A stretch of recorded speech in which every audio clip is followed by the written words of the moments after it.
Okay, back to the recording. Part number 2, into it, to mix, to me, to me, to me, to me. Boom, pa, ping, pa, boom, boom, boom, bam. Boom, pa, ping, ping, ping, ping. Wanna be a champion? Try the champion. Be a champion. How to be a champion? Where the champion? Mark, pa, pa, pa, pa. Pa, pa, pa, pa, champion. What you say, champion? Boom, pa, pa, pa, pa. Boxing head, boxing head. Champion. You wanna be a champion. You wanna do champion. What the champion? Put the word champion into the champion. Champion, you be champion. Like a champion. Gary Neville gives Man a feel of approval to make David De Gea replacement transfer mirror online. David De Gea is nearing the final 12 months of his Manchester United contract, and Gary Neville has picked out a potential replacement in the form of Brentford goalkeeper David Raya ahead of the summer transfer window.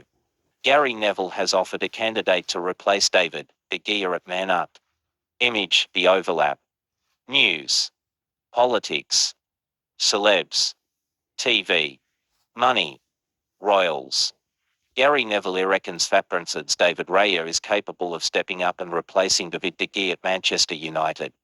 With both goalkeepers facing uncertain futures, De Gea, 32, is approaching the final year of his contract with the Red Devils, and despite his self-proclaimed confidence that a new deal will be agreed in the near future, there's no sign of confirmation. The four-time Player of the Year won his 8th trophy in 12 years with United on Sunday, registering his 181st clean sheet for the club in their comfortable 2-0 victory over Newcastle's Carabao Cup final. After breaking Peter Schmeichel's all-time record at Wembley, manager Erik ten Hag classily presented him with a commemorate shirt minus, but the Dutch tactician could soon be telling him to sit on the bench. The Red Devils have been linked with fellow Spanish shot-stopper Raya, who helped Brentford earn promotion to the top flight 2 years ago and has continued to fine ever since. The 27-year-old's form has seen him dislodge De Gea in the Spanish national team setup, a move which former United captain Neville would appear to welcome at Old Trafford amid reports that the Red Devils are considering a summer swoop. Referencing the fact that Raya, like his compatriot, is out of contract in June 2024, having already rejected two offers of improved terms from Brentford, Neville declared, "On's overlap, I think he could step up. I think Raya would interest United in the summer." The ex-Red Devils right-back also warned anyone succeeding De Gea between the Old Trafford posts that they chase what he believed to be the single most difficult position in English football.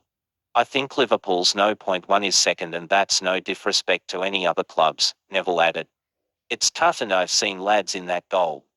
His comments come from watching the budding Spain international excel in West London, showing superb distribution skills and a willingness to be involved in build-up play, two aspects which Ten Hag wants in his goalkeeper. Raya is also a solid shot stopper, having come through the ranks at Blackburn Rovers before leaving in 2019 for a fee reported to be worth around £3 million. David Raya has been excellent for Brentford since their promotion to the Premier League. Image, Julian Finney/Getty Images. Brentford could demand 10 times that amount in order to part ways with their undisputed no point one this summer. And club chiefs may well be tempted to cash in should he continue to turn down their offers. Nevertheless, Raya himself insists that he's open to remaining with the Bees beyond this term. "I turned down two contracts, one last year and one this January," Raya recently revealed to Athletic. "They weren't the offers we were looking for. I can only say that I want to focus on playing games and not think too much about my future. I have a contract here, so I'm willing to finish that, but you never know what's going to happen in the summer. Maybe the club wants to sell, maybe not. Maybe I want to stay. I want to focus on football and see what happens. The club will decide the price, and if the club wants to pay money, that will be it. I'm not worried about that. I'm not in charge of that. I have big ambitions. I want to play in Europe, and I want a side to win a title. I want a side to win a European title. I trust myself to be able to play in those types of games." David De Gea is currently set to be out of contract at Man United in June 2024. Image, Andrew Kearns Camerasport via Getty Images. Have your say. Would Raya be a good finding for Man United? Give us your verdict in the comments section. His ambitions align with those of Ten Hag and United as well as De Gea, now in his 12th season at Old Trafford. The former Atletico Madrid starlet desperately wants to help return the Red Devils back to the top of world football. Reportedly so keen that he is willing to take a sizable pay cut on his £375,000 a week wages, which currently make him the highest paid player in Ten Hag's squad. De Gea confirmed a month ago that talks between his representatives and United over a new deal were still ongoing, before adding, "For it's going to end in a good way. I've been in very tough moments for this club. Now I'm enjoying it more. It's great. The team spirit is great, the atmosphere is great. Everyone is thinking in the same way, playing in the same way. A good manager, good players who bring experience to the team, people who want the ball, who play well with the ball. It's a mix of everything. Everyone fights until the end. It's great to watch the team playing and performing well. We're on a great run." Read more. Top Man Up Stories.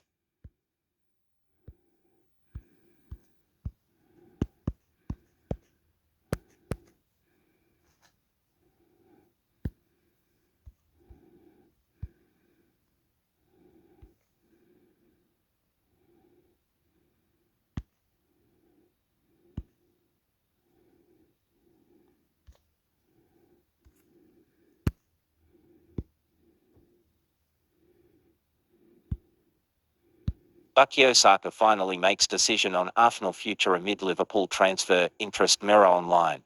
Liverpool were tipped to make a shock transfer swoop for Arsenal star Bukayo Saka, whose current contract with the Gunners is due to expire in the summer of 2024.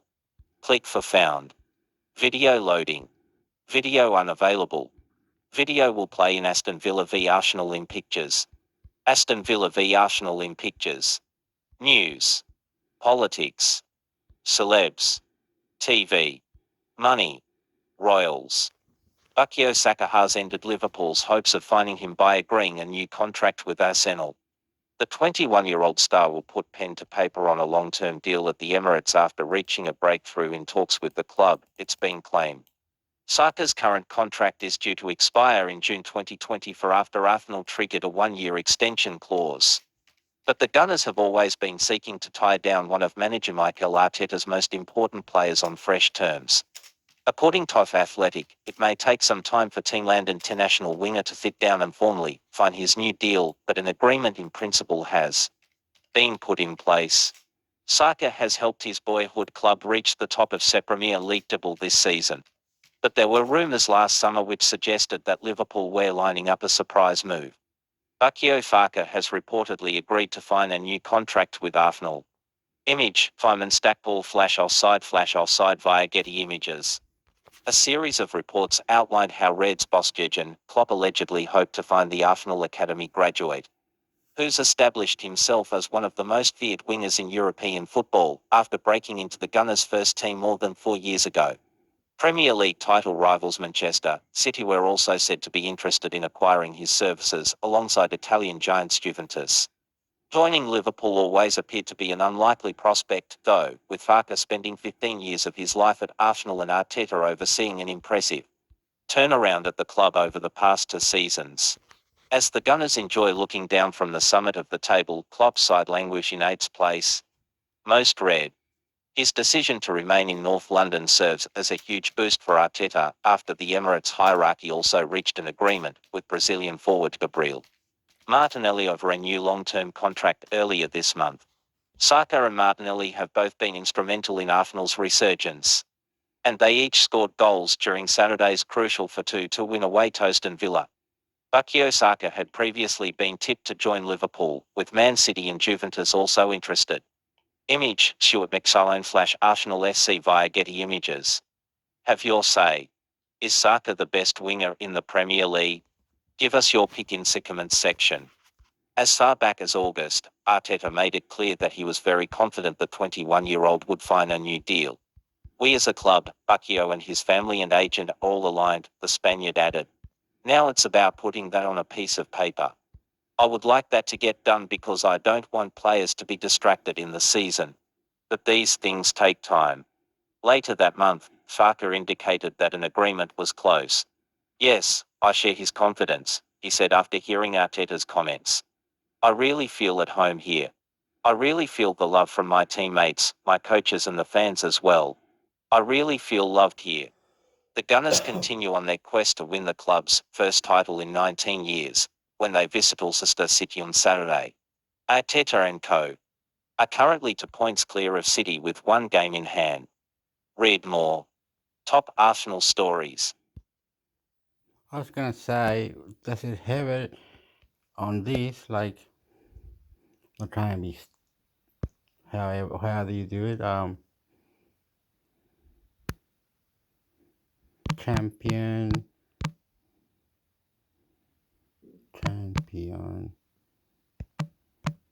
League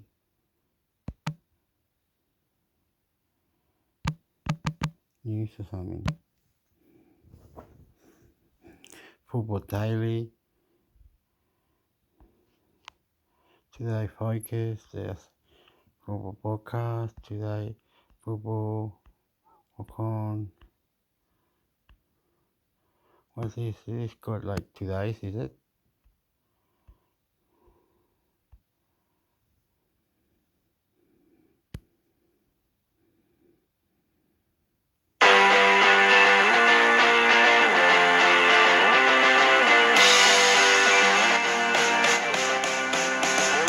See, this is good shit, man. It's good shit, man. It's God, mate. It's God, good shit. And hector found the podcast today. Anyway, I don't know how. I haven't seen it. I'm goofy. I'm new to this. Everything. I like touching things, being nice, being safe with others. Instrumenting, going up, down there, try to kill all. Look at Hector. He's sitting down now. He's way overcooked, mate. Fucked him up, mate. Gular, and the ladies say, hey, we need that, man. Do that work, boy. Fuck up. In there. Good man. Hi everyone, this is the Sky Sports Essential Football Podcast and we have... Well, in another dimension, trying something new, deep pool, in a pool, sexy and they know it, say fucking sexy and they know it, and they're fucking sexy, they control you, mate, and they love ya. Something a bit special for you today. I'm so grateful to be joined by 2 greats of the game in Neil Lennon and Matt Taylor, and for some reason, David Pratt. Them going out and playing really well. Levels, which has been really good. Fortunately, my youngest daughter will go to any football match anywhere in the country on a Saturday afternoon and watch it with me. So it's been an important time. Have you shown your kids the 40-yarders from your Portsmouth days and they're still not interested? They're still not interested. No, still not interested. The youngest one, yeah, she likes the fact they used to play football, but the older 2, no, neither of them are into football. So couldn't kick it that far. Speaking of ex-footballers who couldn't kick it 50 yards, it brings us nicely on to Pratt's on Monday night. Football pitches are just too big nowadays. I'm sure they used to be small. Maybe I was 2 stone lighter. I think that's possibly more to do with it. If you've not seen it, get yourself to the Sky Sports website and have a look. It is an absolutely incredible piece of footage.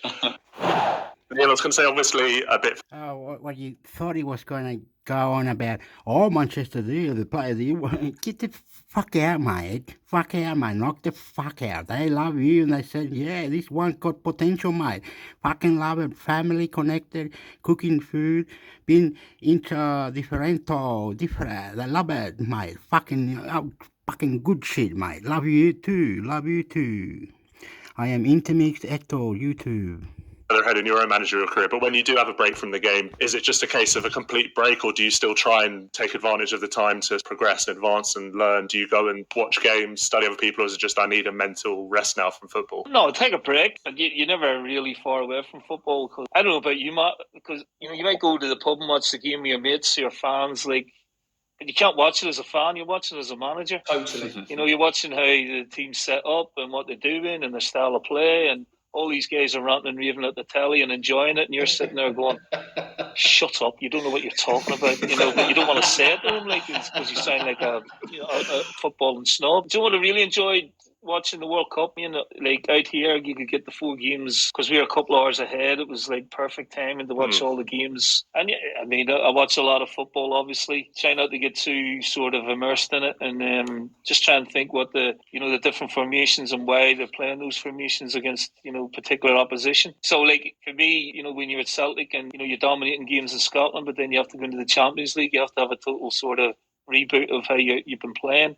And it was the same with Ammonia when we're playing well in the league, but you got to play Man United, so you got to change the formation because there's no way you could play that way against Manchester United. So you learn a lot from those sort of things. I learned a lot managed against Conte when he was at Juventus, and he brought back the 3-5-2. He just perfected it, and again, I quite like to use that formation quite a bit because I played it under O'Neill for 10 or 12 years, and it went out of fashion for a while, but Conte seemed to bring it back. So it's really interesting just watching all how different coaches either use a back 4 or back 3. Guardiola at the minute sort of hybrids from a back 3 to a back 4 at times as well. So all those sort of things interest me. I don't wax lyrical about him because I just think that that's what the coach is doing to get the maximum out of the squad of players that he has at his disposal. And then it's all about getting the wins, and the performances have to come after that. If you get the wins, then everything in the garden's rosy. That's the thing that fascinates me most, having had the advantage of playing football for a little bit and then seeing peers and people that I played with going into different kind of facets of what the job is. Because to work your way, if anyone's listening to this, and we all know a lot about football, whether you've played it or not nowadays, but if anyone is listening to this and wondering what the coaching journey is, it's long, it's expensive, and it absolutely is time consuming, as it should be, because it's vocational, it's proper qualifications in an industry that is so unbelievably cutthroat, that's got a finite amount of opportunities in it by virtue of the clubs that are in this country or abroad. And so the other side of it is now, and I do understand why I'm saying this from a media point of view, everyone's a manager. Everyone's looking at your 2 teams going, well, why has he done that? I'd have done this. And not only saying that to whoever sat here, they're picking up these things and typing it in and sending it out to the world and saying, well, I think Neil Lennon should have done that. That was rubbish what he did with that. I think Matty Taylor should have played such and such up front. I remember being at Scunthorpe with Alan Nill. Oops. Calm down. Look, it's not about knocking yourself out or getting the best of you and you running up and, this guy's got potential. This guy got potential. This guy good. This guy look like he fucking, who cares? I'm not like that. Anyway, but many teams that have control on their own destiny for the club and the coach and the other official for the club, and they're spending money for the club.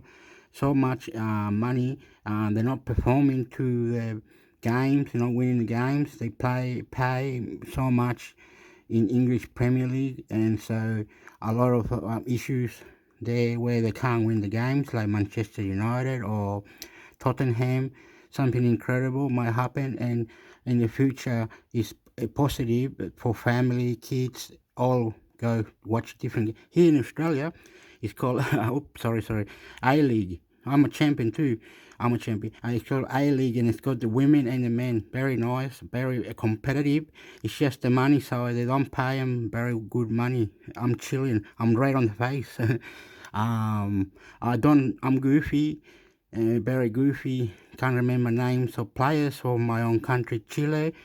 But Chile in the latest, I see some play in the English Premier League. So my honor is like Asian qualifications, Australia, Socceroos. So, something like this, or anything that God pretend to is sporty or try to quit smoking cigarettes, be more training, more up level and mindfulness, and plenty of good, nice everything. Australia is competitive, and some play there too. The Socceroos and the Matildas are the ladies, and I might keep going now. Sorry, I am very goofy. I'm from Chile, soy Chileno, and I'm Chilean, and I love all good and controversial. Mix it up, or come listen, reply, intermix hector.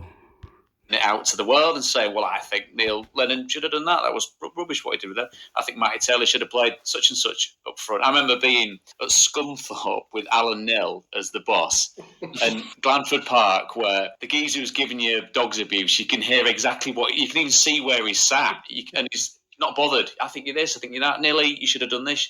Next minute, I'm seeing Alan Nill as Chris Wilder's number 2, romping the way into the Premier League. These sliding doors moments of what a manager can be to a club and not being able to get away from the constant opinion. It's a constant opinion on what you two do as a job, isn't it? It's constant judgment.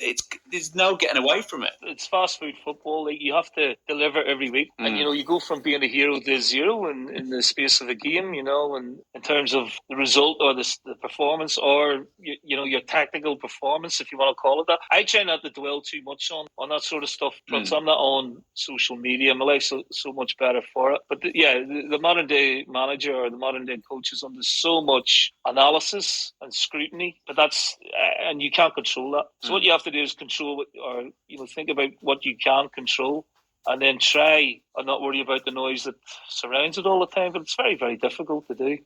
Back in the day, it was the newspapers. Now it's like Twitter and Instagram and Facebook and every other punditries and all that type of stuff.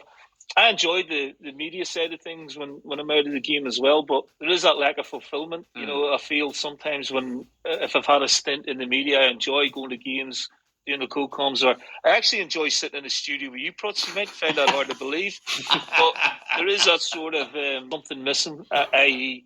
the buzz or the feeling, that satisfactory feeling you get from your team winning. I must admit, being sat with you both in the studio, you've got a great, and it reflects on the type of fellas that you are. I'd say it's probably a compassionate way of describing what you're seeing, because you both know, pointing out what's wrong is, anyone could do that. Telling us why, that's a different thing. That's the difference, and I think that's missing a lot, Prut. There's a lot of pundits out there who want to get click and they want to get likes and that type of stuff, and they do it a specific way. They almost bait managers or sort of get a rise out of them because it's great viewing for the public. I could never do that, because I respect the job, because I know I've been there. I've been on both sides of it, the successful side and the downside, as we all have, and I know how difficult that position can be sometimes. You're very good that way, I have to say, in terms of the way you present things and the questions that you ask. I can leave now. Lenny said I'm all right. That's literally all I've come on for, to make sure that's the case. I was going to say, I wish I could ask for some names here. Sadly, this is a Sky Sports podcast, not a Paddy Power podcast, so we can't get into it. Matt, I was going to ask, do you think, talking about potentially going back into management, but does the impatience of it all, does it concern you a little bit? If you do, say, get an opportunity in a different part of the country, you have to go somewhere else and do this, or even in another country, and then you might get, we've seen, we cover Championship League 1, League 2, and you see managers, it can be 6 to 8 games, and then you're gone. Do you think that, and also do you think too much is blamed on managers now, in terms of, you can see a defender slip, you lose 1-0, and people are saying it's the manager's fault for how he set his defence up and that kind of thing. Does that worry you? If it worried you, I'd say you're in the wrong profession, first and foremost. You have to accept that is part and parcel of the job, right? And part and parcel of it is going to be that somebody who sacks you and makes the ultimate decision might not be a football person. Now, you can't do anything about that. If you're big enough to take the opportunity, then you have to be big enough to own it when it doesn't go the way that you want it to. For me, I feel as a manager or a coach that regardless of your personal feelings towards a situation, I think that you're the leader, you're in charge, you accept full responsibility for the outcome of a specific game. Regardless of what is said in the changing room, I think it's vitally important that externally, as a manager, you accept responsibility. We've all, I'm sure, played for managers where that hasn't been the case. And, there's been a few things publicly that have been said. Of course, it's a tough job. But at the same time, there's something that keeps bringing people back, because it's the opportunity or to maybe take a club that isn't doing well, and you think you're the man for the job and you think you're the guy that can turn it around. That's just the way football is. But I wouldn't say that my mentality in terms of coaching is any different from being a player. The opportunities that arose as a player came through hard work, doing the right things. So the worst that can happen when you take a job is that you're going to get sacked. Well, I've been through that now. That is the worst that can happen. There isn't anything else beyond that. Having been through that, having known how it felt, and also reflecting on things that maybe didn't go correctly in the way I wanted, well, that's only going to make me better. Lenny will be, I'm sure, exactly the same. He's far more experienced than I am. But I'm sure when that phone call came, like it did for me, it does hurt. Don't get me wrong, it did. It made you emotional because you've given the job everything. But at the same time, you were given the opportunity once. Now what I need to do is to work equally as hard or doubly as hard to get the next opportunity, because we don't know what that will be. That's the most important thing. You don't know when that next opportunity is going to come. You just need to be ready. Are you excited about that, Matt? I feel a pinch of excitement about the next challenge, that wherever it may be. I don't know if you're feeling that. And I'm 51, Matt, so I don't get excited very often by a lot of these. Stop laughing, man. You just that unknown, and you almost have to be positive thinking about it, Matt. Your next one could be your best one. Do you know what I mean? Your next sort of adventure or your next challenge could be the one that you've been waiting on, or the one you've worked your whole career for. Totally agree with you, Neil. And I think that there has to be a level of confidence that, okay, it didn't go the way I wanted it to last time.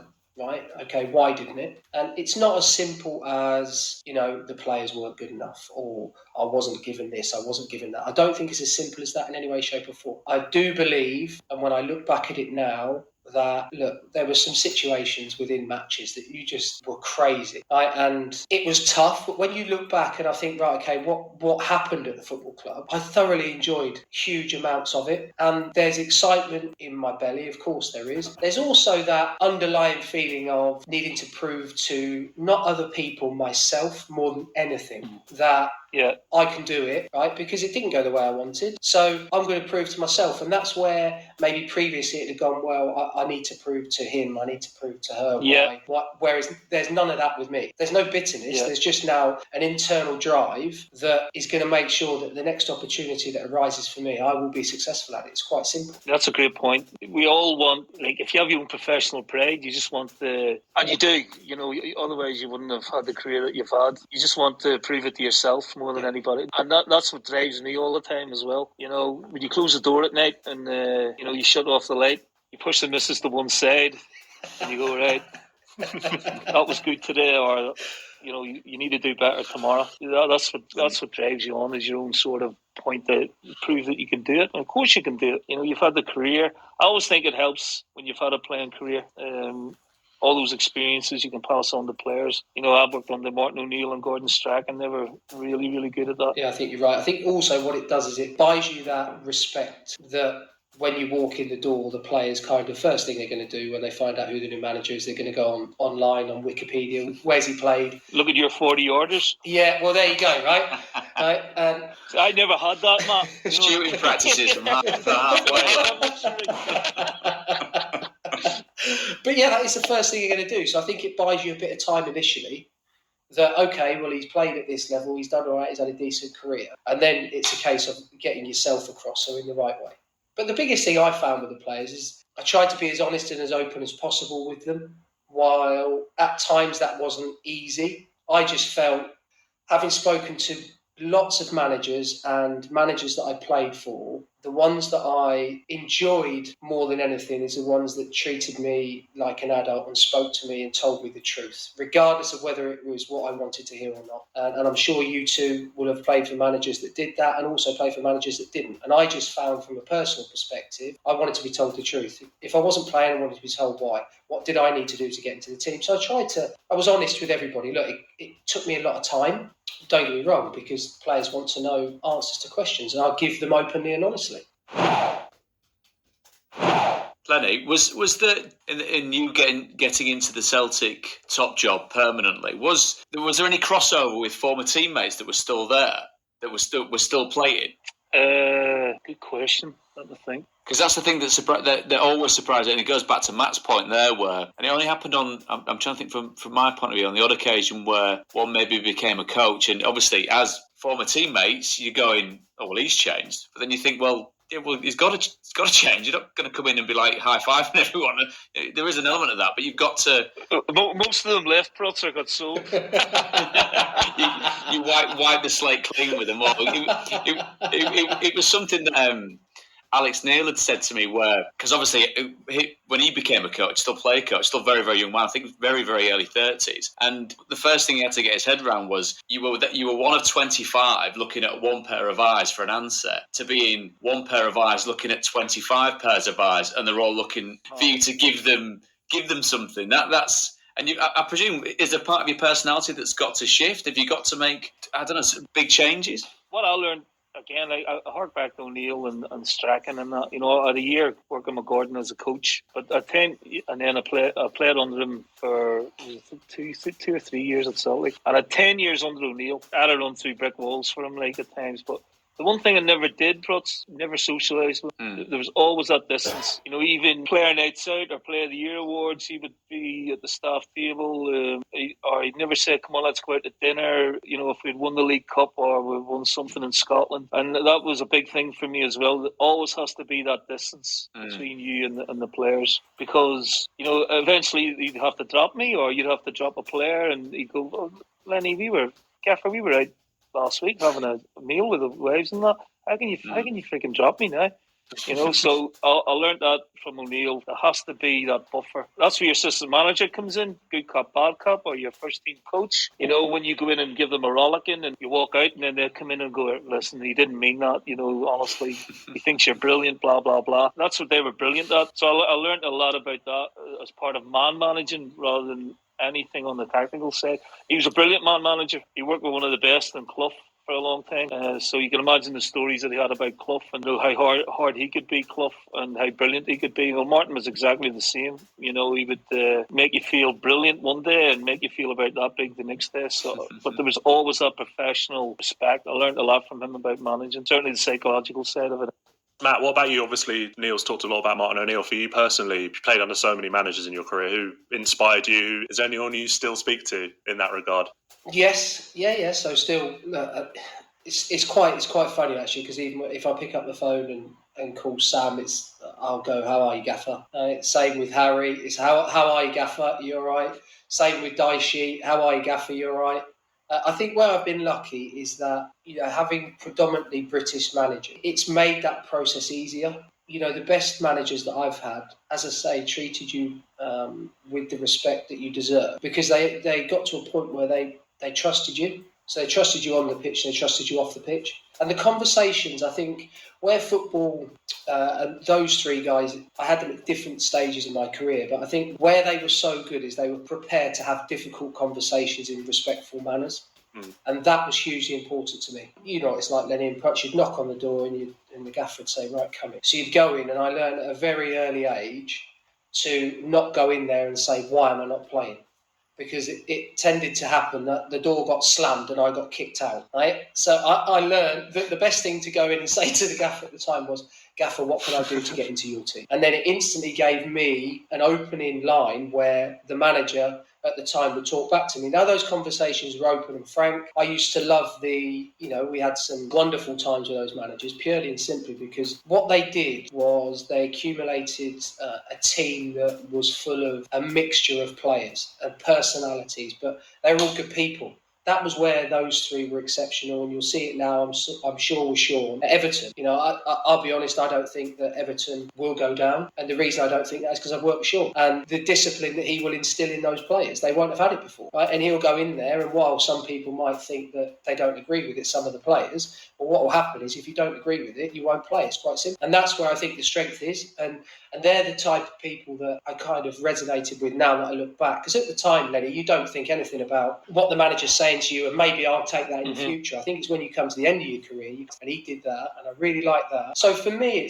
you've got to be yourself, 100%. But the managers, Sam was a brilliant one for me. He was fantastic. I remember him pulling me in the office one day, and this is a true story. And he said to me, "You wanted to see me, Gaffer?" And he went, "Yeah, sit down there, son." So I'm right, okay. And I would have been 32, 33. And he said to me, "You run too much, you do."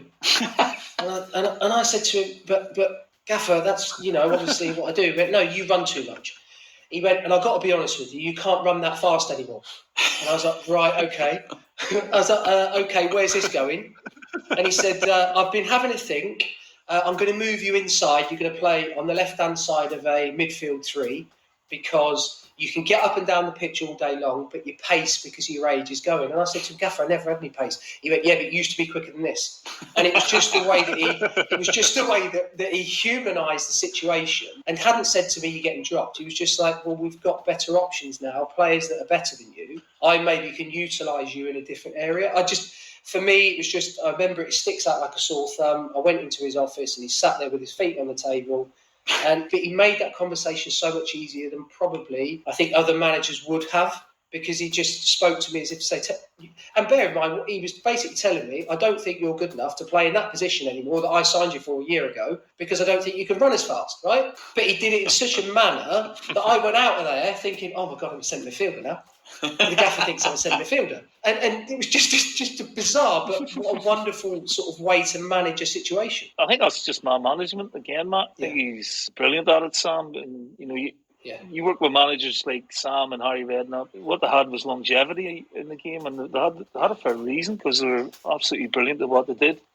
I'm fascinated with Sean as well. I think Sean's a brilliant manager. I just love the way he comes across. But the style of play, I think it's different. I like it. I think it's honest. What he did at Burnley was remarkable. And it's no surprise to see Everton galvanised all of a sudden, because I think that's the strength of personality that he has. And he's tactically smart. He's no dummy. Like, he comes across as this big gruff guy, but I think to manage as long as he has at that level, takes a hell of a lot of intelligence as Lenny, well. do you know what he was really clear on, and he's really clear on, is that every single player in that squad will understand what is expected of them, and will need to go and deliver that. I remember a conversation with Sean. I just sat down with him. I wasn't playing as much as I wanted to in my second season. I'd had a bad injury in the first season. And I remember going in there really frustrated, right? Gaffer, what can I do to get into your team? And it was an honest conversation between the two of us. And I remember going home, thinking about what he'd said. And because of the way that he'd said it so honestly, I've knocked on his door and I said, Gaffer, what do you need from me for this squad and for this team? What is it you need from me to get us where we need to go? Right? Because he made it felt like it wasn't about me. So I was an older, experienced pro. And what do you need, Gaffer, that I can do to help you? And he laid it out so simply. This is what I need, Tails, from you on the pitch. This is what I need from you off the pitch. There's young players that need this. There's some players that don't have your experience that need this. And I think that strengthened my relationship with him. I mean, I've spoken to him on countless occasions. He's been brilliant with me. He's always given me time, and he's been fantastic in terms of advice. And I think that's what probably makes him so likeable for somebody that's played for him. All the lads love him, right? They absolutely love him. And I guarantee you there'll be some of them that we go, I'm not doing that run. And then because the group does it and everybody buys into it, it just makes you so much stronger. It'll be interesting to see the Everton players doing the wheel anyway, and what's on the wheel when he starts spinning and bringing the fines in. That's, to be fair, Matt, you mentioned that, and that's the thing as well that I hear from former colleagues and teammates and stuff with regards to what or how those conversations arise now. And I hate to use the term the modern day player, because it just sounds like a pro that played in a certain era that doesn't play anymore. But the big thing that I hear from managers, again, that are in and out of jobs is those conversations. I mean, you mentioned Martin O'Neill, you mentioned Harry Redknapp. That and by no means this is me boxing off certain managers as dinosaurs or anything like that at all. We mentioned Neil Warnock going back in at 74 at Huddersfield Town. There is, the general perception is from teammates and ex-teammates of mine is that dialogue between player and manager now is different. It's changed. It's had to change. It's evolved. Would that be in practice, as you two have been? Is that the reality of it? I think some of it for me, Prots, now is you get a phone call from the agent, as opposed to the player, right? And just think, you're sat in the office. The player's sat in the canteen and your phone goes and it's the agent, right? And the agent's asking why his player's not playing. So my answer to that was always very simple, right? Tell your player he needs to come and see me. If he's got questions he wants answered, then I'll answer them, but I'll talk to him about it and not to you. Very simple. I do think now, though, that because of the introduction of, we talk about smartphones, because everybody now does everything online, I think that younger players have different communication skills to those that, the four of us on here would have, and to have conversations now, conversations are done on Snapchat, they're done on WhatsApp, they're done on iMessage, they're done on all these apps, right? Whereas we were always brought up that you'd have that if you wanted to know something. So if Lenny was the gaffer and I wanted to know something, I'd knock on Lenny's door. As difficult as that would be and as nerve-wracking, because I know he's the gaffer, I'd knock on the door and I'd have a conversation with him. I think that society now maybe is the younger players that are coming through, that's not normal to them. Therefore, it becomes more difficult, and they probably phone their agent, or their agent phones them and says, "I can't believe you're not playing." He goes, "Yeah, I know. Can't believe I'm not in the team." And then the agent phones you and asks you why the player's not in the team, as opposed to having that conversation with the player. That is very true. I'll give you an example, Prutz. We played Real Sociedad in Spain, right? Played really well, lost 2-1. They scored late on in it. They're a good side this season. You know, they're third in La Liga, having a great time. So after the game, straight away, sometimes you do what's called a flash interview, where they pull you in straight away, UEFA or Eurosport or whatever. Did the interview. By the time I got back into the dressing room, I kid you not, this is like 3-4 minutes after the game, every one of those players are on the phone. On the phone. Everyone. I said, lads, you're kidding me. I'll put the phone away. We'll have to just digest this game for... Talk about what's literally just happened in your profession. Yeah. Like conceding in the 87th minute, when it was 1-1. They're literally on... Every one of them was on the phone. I'm like, they are a real bugbear in this day and age. And Matty's right. It might be the agent, or you might get a text message off a player. And these are the things that you have to deal with. The art of conversation is definitely dying, which is strange because communication is so important in a football team, and certainly on a football pitch, as you know. So that is something that you don't have to rebel against it. You have to somewhere along the way find a balance of, yes, that's the way they are now, but there is still a conversation to be had face to face, or there is a conversation to be had among the group, and you have to try and strike that balance. Because if I brought a young lad in at Celtic or a young lad in at Ammonia to have a chat, how are you doing? Okay. How's your family? All right. How do you think you played yesterday? Fine. If you put a phone in front of them, they'll write down War and Peace on a text message and give it to you. That's just the way they are, and it's difficult for us of a certain generation to understand that, but you have to accept that some of it is the way that they've evolved. Let's talk about hopes going forward now. We'll start with you, Neil. Where do you want to get back in now? Where are you looking at? Obviously, you're having a great time in Cyprus at the moment. I want to come back to the UK now. I've had my little sort of experience and culture. I'm coming back to the UK in April, and then I'll start, looking for work again. I know it's not a guarantee. There's so much competition out there for jobs, and you only have to look at, when a job does come up, the chairman or the sporting director will go, "We've had hundreds of applicants for the job." It's because of the Premier League and the Championship on its doorstep. You get coaches from all over Europe wanting to play their trade in England. So it's far more competitive than it used to be. So it's not a guarantee, but that's the main ambition, is to come back and to work again in the UK. And obviously with you, Matt, as well, similar sort of ambition. You want to try and get another job in the Football League, or are you looking elsewhere? Or Of course, yeah. I had a period of time where, I probably wasn't in the right frame of mind to jump straight back in, if that makes sense. But now when you go and sit, so currently doing the LMA diploma, and the guys that you go and sit with there and the coaches, and it's football people, and you sit down and you have football conversations, and that's what we want to do. That's why I enjoy doing things like this, because we're talking about football, talking about something that I'm really passionate about, and I know you guys are as well. But in terms of, I want to go back to work 100%. Now, what does that look like? I don't quite know at the moment. As Lenny quite rightly says, one thing you have to understand, if you do choose this career path in terms of coaching or management, is that actually you're going to be up against probably a lot of guys that you know for a specific role. That can at times be difficult. You can go and watch a game and you'll see lots of people that you know, and you'll have these type of conversations with them. What do you want to do in the future? And lots of people are coy about what they want to do and don't want to give anything away. I'm, quite open, and look, I want to go back to work. But as I say, it's making sure that the opportunity is right for me. Now, that can look very different. We've all got ambitions. Look, I think if you don't have ambitions to be the best coach or best manager that you can be, then there's probably no point in trying to get back into the game. But from my perspective, of course, I want to try and be the best that I can be and prove a point to myself. Nobody else. I'm not particularly worried about other people's opinions, right? It's making sure now that I prove the point to myself, and looking forward, it's another chapter, I suppose, within my life. Let's finish up on a high. Matt, let's ask you, what is your managerial highlight of your career so far, if you had to pick out one? You can talk about Walsall or somewhere else you were coaching. Look, one of the things that that we did at Walsall was we went to our local rivals and won, and we probably shouldn't have. We went to Port Vale and we won. That was a great evening for us to go away from home and win, and like 2,500 Walsall fans to go there. We were only getting sort of 6,500, 7,000 at home. So for us to go and do that was a really sort of fantastic experience. I'll tell you the other thing that I've taken a lot of credit from is players at Spurs making their debuts that I coached and that you helped along their journey.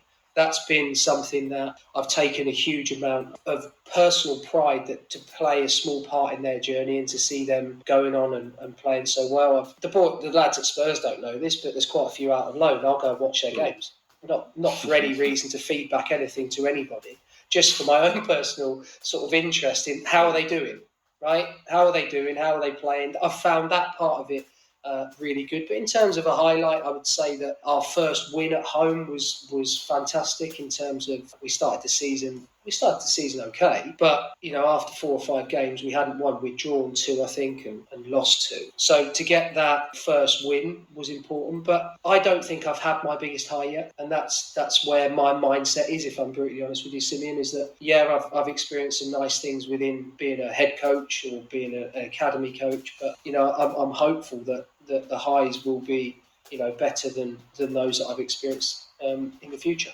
And Neil, same question to you. Managerial highlights so far? When I bring up my managerial highlight, I want to ask Prutz a question afterwards, Simeon, okay? Absolutely, yeah. So my managerial highlight would have been beating Barcelona in the Champions League. I had a feeling you were going to say that.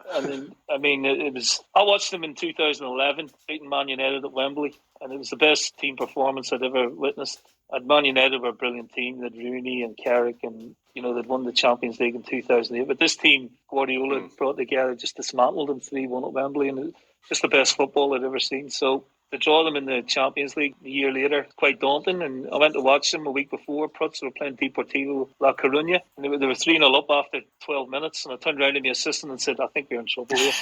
And the game ended up 5-4. And Coruña's goals were a penalty, a free kick, a corner, and an own goal. So you're thinking set players, you got to try and work a set play. There was zonal, and the Jordi Alba back post. Jordi Alba, he's about 5'3", so we just thought, hang it up at the back post. Hang it up at the back post. If we get a corner in the game, right, if we get that far up the pitch against them. And what you needed to do, in that instant, you needed to score first, so it'll give you something to hold on to. So we scored from a set play, but you see the next 20, 25 minutes, it must be like sitting ringside watching Muhammad Ali or, behind the rope watching Tiger Woods in his pomp. I'm watching Messi, Xavi, Iniesta angry, and for the next 20 minutes they played football football I'd never seen. But we ended up winning the game 2-1. It was the 125th anniversary of Celtic, so you can imagine the scenes during the game, after the game. It was absolutely incredible.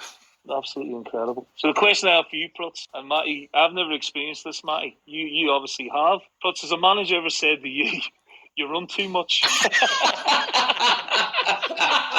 Because no one ever said to me, Matt. Never. Mine was always, "Can you stop kicking it out of play, but keep running around because that's all you're good at."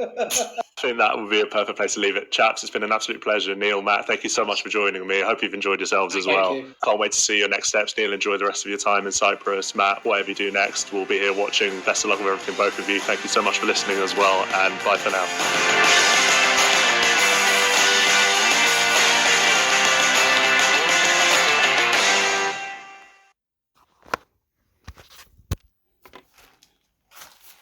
Go, go, go, go, go, go, go, go, whoa, go.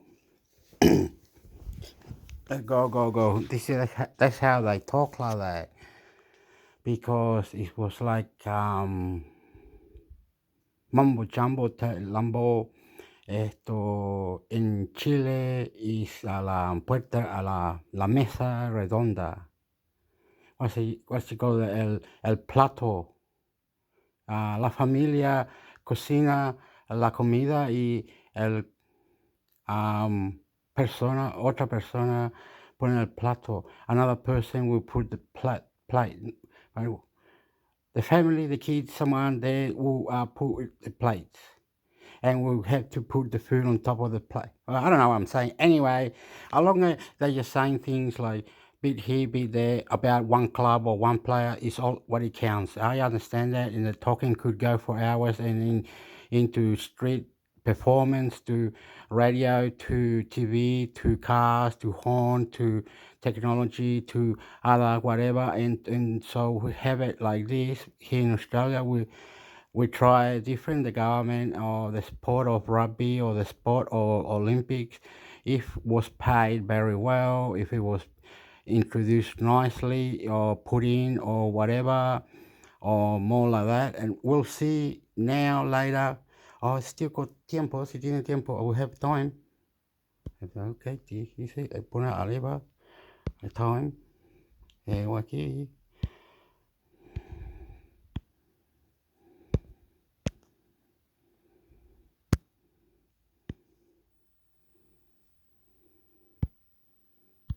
Chilean circus has fought LGBTQ discrimination for 54 years. App News.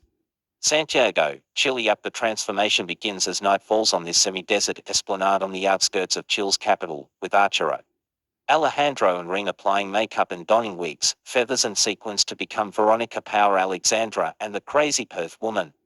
The characters are classics of the Timoteo Circus, a show that has fought prejudice and discrimination against Chile's LGBTQ community for more than a half century, even through a military dictatorship, in a country known for its devout Catholicism. Alexandra, played by 65-year-old Alejandro Paves, recalled life for the performers under the regime of Gen. Augusto Pinochet, which governed the South American country from 1973 to 1990. It was terrible to work under the dictatorship.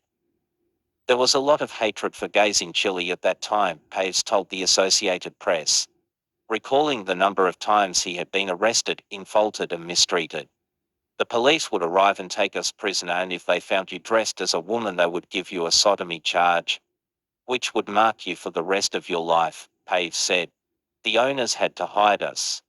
Although it is called a circus, it is more of a sexual diversity show with humor, song and dance under a big top, and has 30 employees. At its peaks it had up to 70. The Timoteo Circus is one of the best known of Chile's 120 circuses. All Chileans know Circo Timoteo, it's like an institution, said Stefano Rubio, a conductor and administrative manager of the circus. The show began in 1968 when one of the circus female dancers was absent for a performance.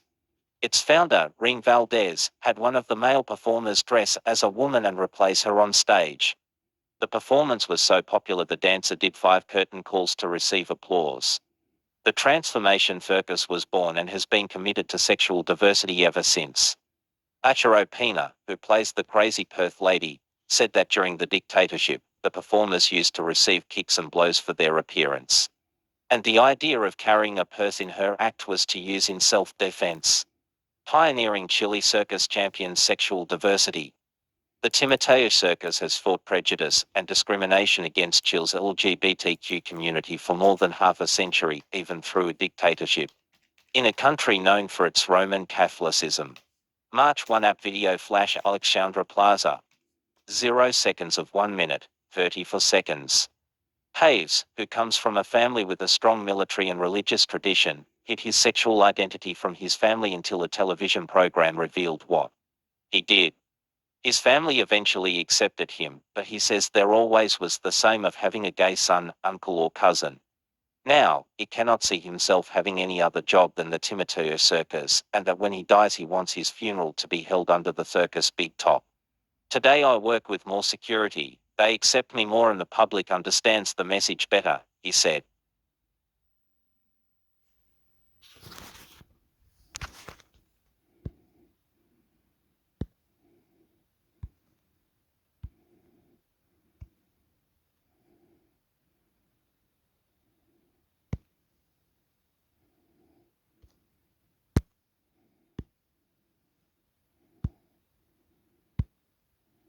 Seamen's South American tour with 3 losses in 4 matches. App News.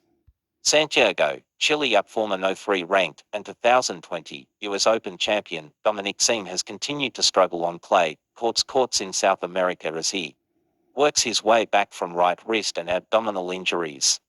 The This sounds like tennis. 29-year-old Austrian lost to Christian Garin on Tuesday in the first round of the Chile Open, his third consecutive tournament on clay. Garin won 6-2, 7-6-2 to advance to the round of 16 and will next play Sebastian Baez. Siem has slipped down the ranking. That's the new one. Then they didn't do it, did they?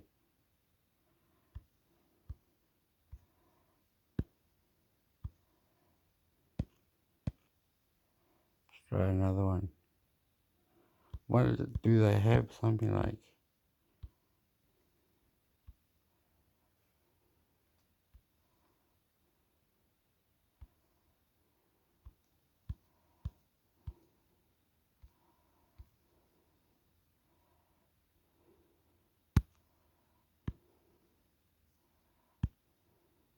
Chile wildfires spread amid heat wave as death toll rises. App News. Santiago, Chile. Chile extended an emergency declaration to yet another region on Saturday as firefighters struggled to control dozens of raging wildfires that have claimed at least 20 to live amid a scorching heat wave that has broken records. The government declared a state of catastrophe in the La Araucanía region, which is south of Nubble and Biobío, to central southern regions where the emergency declaration had already been issued. Oh, the Chileans are shitting them pants. Idiot dog can't find no. The Chileans government or something, they are recruiting or they have different parties, another different party, three different parties, and another one has three different parties. They all have different politician parties. They're incredible. So many. It's like 150, no, maybe 42,000 or something, or 11,000 politicians all inside the parliament, different parties, creating name of parties. I wouldn't know the name, sexy, and you know it, man. You're crazy. The Chileans are having different parties. I'm in Australia. I live in Australia. If you're Chilean around the world, say hello. Say hello. Good on you, mate. I'm very well, muy well. Well, yes, but we have to understand how this they're talking about dictators, they're talking about money, so it helps me, helps others to talk about war, guns, knife, politics, walking, trees, the atmosphere near the mountains, earthquakes, disasters, people there, people over here, what they were saying. This part was mentioned. Some Chilean person was saying in this bridge, in the bridge here, on YouTube, people died, the bridge came up, the truck and the thing all on top, and then came the one tree or something on the wood, knocked them all out and killed the humans, and then there's this one incredible massacre bridge that killed a lot of people. Crazy stories that some people have on YouTube. I've seen things. I'm goofy, but I'm doofy, muy bueno. They're trying to tell us about immigration, and we do see in the YouTube or Facebook or other social media, and people talk about immigration, the other discrimination that Joe Biden, his son or something, I don't know how it works, but are they naughty, destroying the, I don't know, you know what I mean, like homosexual, homeless, Australian, decriminalized racists and all that. Yes, it happened, not very much as it is in America with their guns and the drugs. He's more nicer a little bit, but still a little bit nasty. Well, you can go around it, forgive it, and God blessing miracles, man. Issued. The measure allows for greater cooperation with the military. At least 22 people have died in connection to the fires and 555 been injured, including 16 in serious condition. According to Interior Minister Carolina Toa, the death toll is likely to rise as Toa said there are unconfirmed reports of at least 10 people missing. 16 of the death took place in Biobío, 5 in La Araucanía and 1 in Nubble. Oh yeah, and another thing, I could understand un Mexican person that lives in United States con un Latino or Chileno or living in Australia. I could understand that. You understand that? I completely understand, but I don't know the political business. I'm simple, easygoing. I could say I pay my rent. I do what I do to protect it in lifestyle. And you say, oh, burden, yeah, okay, all right, good on you. So you, at the end of the day, what I did is struggle, did my business, like go to activities or play the guitar or the drum or look for some dusting or cleaning or cleaning windows or making a business with cleaning windows or making a business cleaning windows, whatever. In God's name, and I'm here now. You see, he was, oh, right, right. So we don't have to fight, but if you want to fight, we can fight. No, you're lazy. You molesting the government. You're supported by the government. Molest. You want to fight? Let's fight, man. I don't give a fuck. But I am more nicer to introduce you to this atmosphere up the top. At the top, look, move your shoulders up and eyes looking up, and nice people. Poof, they might even want to punch and have sex with you. Punch her and have sex with you. Rock Mike Tyson. Rock Mike Tyson. Rock Mike Tyson's going rattle, breaker. See, very nice. And all that combined to whatever you put in to understand. Don't know about visa and news. I'm goofy. I'm just trying. But I live in Australia, and anyone around the world should understand that I know that what I'm saying, and it's important to me. My identification, my passport, things that I got in the cupboard, and I don't have a girlfriend, and my mother and my other people, that Vietnamese people or gangs de la muerte. I don't know, man. I'll leave it. I love you. Novel. The death included a Bolivian pilot who died when a helicopter that was helping combat the flames crashed in Lara Raconia. A Chilean mechanic also died in the crash. Over the past week, fires have burned through an area equivalent to what is usually burned in an entire year, Toa said in a news conference. The fires come at a time of record high temperatures. And another thing, it's just me. I'm just not responsible or whatever. We can do whatever you want to go fucking up to into the breaker, and you want to swim, surf, kill, yeah, do it. Come on, let's go do it. And then yeah. That's how I live in Australia, amigo. You know, I don't have the political or anything like or protest, nothing. I just and go to outside my house. Chileno, soy chileno, sí, I, whatever, and I smoke cigarettes. Yes, everywhere I go, I have time to sit down for 2 minutes every time, 3, 4, they have a city, and then they sandwiches, people to see, a bus drive, and then they take you back, and then go clean the streets or look at the op shops. Mad. I mad. Temperatures. The thermometer has reached points that we have never known until now, Toa said. As of Did I say it right? I am mad. You will hate me. You will probably hate me already. All he has to do is go fucking idiot. He's an idiot. I said, well, that's what they did here.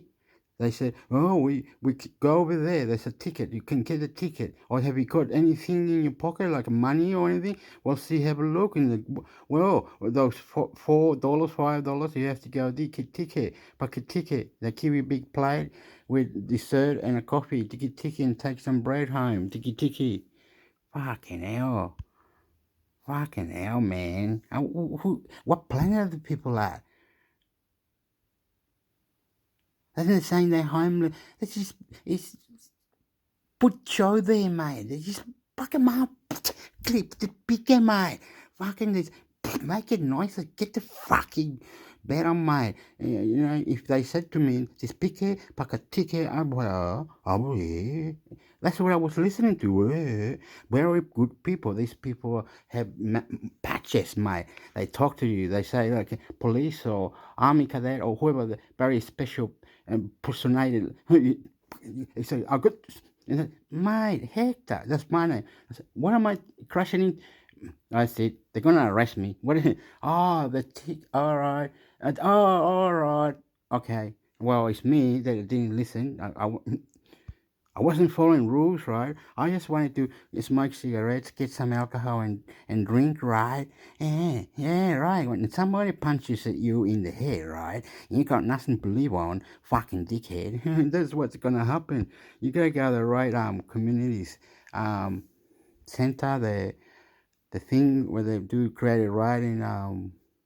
They come and pick you up on the bus and they take you up on control remote cars. Almost thing they do very well on the ocean. People, families, kids, and all that pushing prams and walking dogs, but they go far out.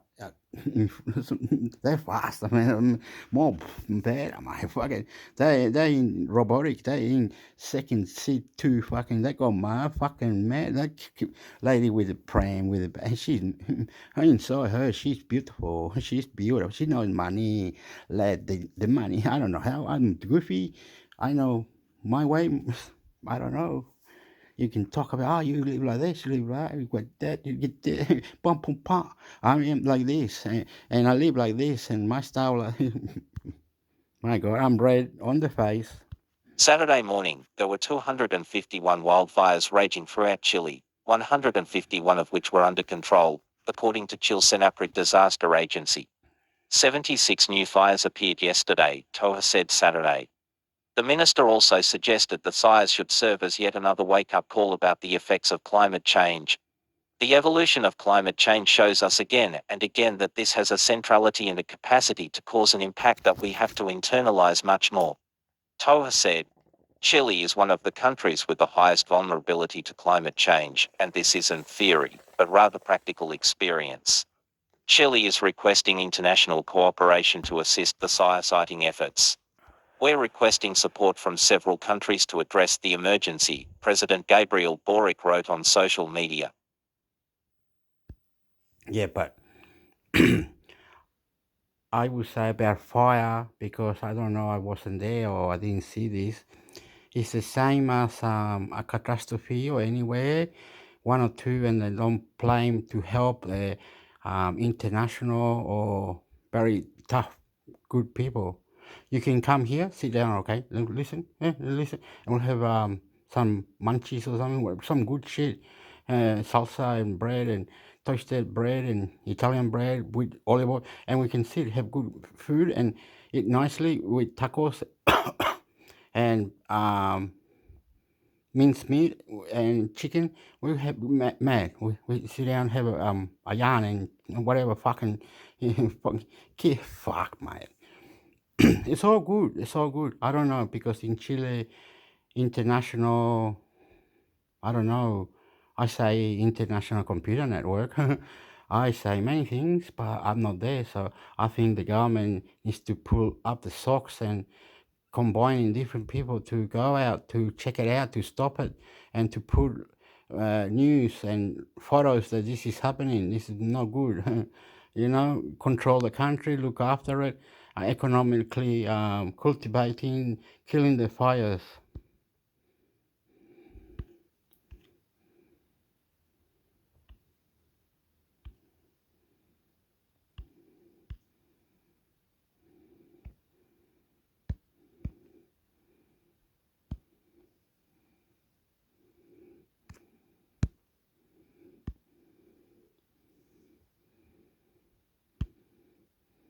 Chile's parties to retry replacing dictatorship constitution app news.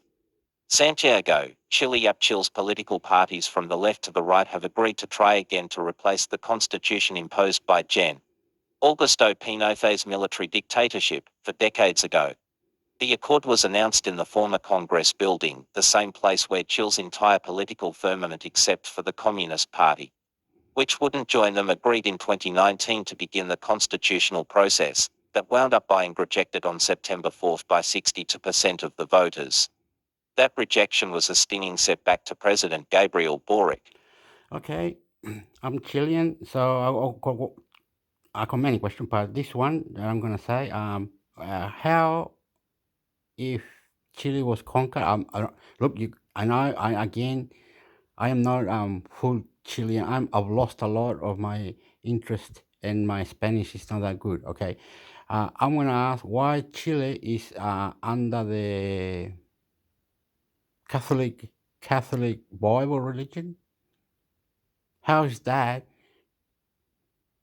supposed to discipline or diploma or cultivate or religion Catholic? Is there now many other religion? Is there now many cultures from Europe? Or how is the criminal scene with the police? Is Chile greater, better, good? Can you go there for holiday and enjoy Chile? Or is Chile fantastic and we hug Chile? I love Chile. Where is Chile? These are the questions I want to ask to the president of Chile. Is tourism cultivating the money one day be ours to tell them you only buy this much of these things that you're asking for, and we'll help and we buy from you things we ask from you. So we negotiate different economics, pollutions, earthquakes, America, criminals, wars, guns, dictator, Chile. Explain it to me. Who had argued that the document would usher in a new progressive era. Chile's current constitution is a market-friendly document that savors the private sector over the state in aspects like education, pensions and healthcare, and makes no reference to indigenous people who represent nearly 13% of the population. Most Chileans favor changing the constitution, but across the country of 19 million, polling showed wariness with the process, which resulted in an unwieldy 388-article charter that would have introduced rights to free education, healthcare and housing and established autonomous indigenous territories, among other things. This time, the 14 parties agreed to convene a new commission with 24 experts appointed by Congress who will lay the framework for 50 people elected democratically in April 2023 to draft the new charter. Okay, going off the board like Venezuela or something, or 666, the devil, or Illuminati, or special elite churches, or different science churches, or different churches, or something like that. That fucks Earth up. Charter. They'll be joined on the... Because to fuck Earth up, you know what I mean? Fuck this Earth. The commission by representatives of Chile's indigenous population, whose numbers will be determined in the same popular vote. The final debate Monday night revolved around the number of commissioners and how to... Oh, but I'm Chilean. I can't be racist, be criminalist, fuckweed, dictator, fucking... I'm not like that. So what are you talking about, fuckweed? choose them. The ruling party wanted everyone involved to be elected, while the right-wing opposition wanted a mix of appointees and elected members. Both conceded to reach a deal. The accord also... Okay, if Holland has gay people and drug addicts, couldn't Spain or other countries lower down the rules of China, G5, or technology advance, or spaceships? Spain is a different country with different things. The political issues there could be greater than the German for food or alcohol or petrol or way of living and stuff like that. also calls for a new charter to be based on a dozen constitutional principles previously determined by the Because if there was homeless and they could see the homeless, where they're homeless, all homeless, they'll fuck you up, mate. Come on, fix it. political parties, including that Chile has a unitary but decentralized government with separate and independent executive, judicial and legislative branches. Other principles include that Chile's 11... Are you also going to have good manners, understanding, maybe mix it a bit, or try him, them, Brazilian, La Familia, the Negro, Africano. See, I understand. Yep, I'm not going to cry now. indigenous peoples be recognized as part of the Chilean nation and that fundamental freedoms and rights be recognized, among them, the right to life and property, and that Chile's military forces must always be subordinate to the civil government.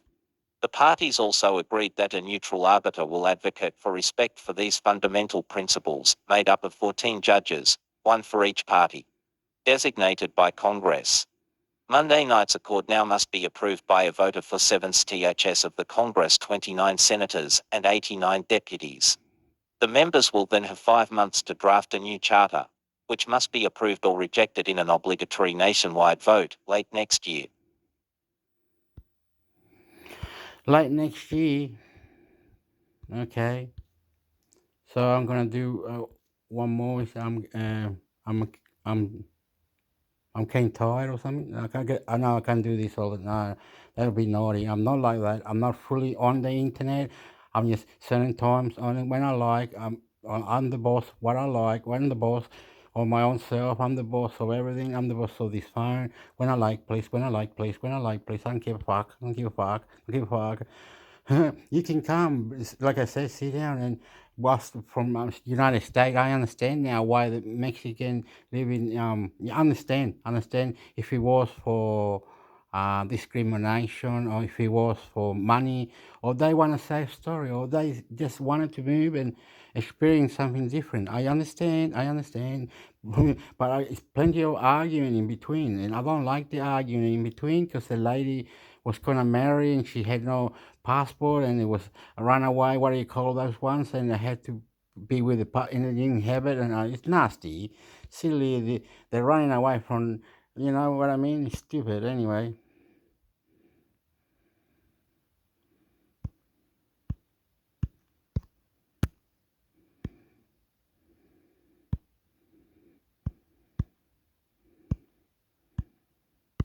What's they not doing it?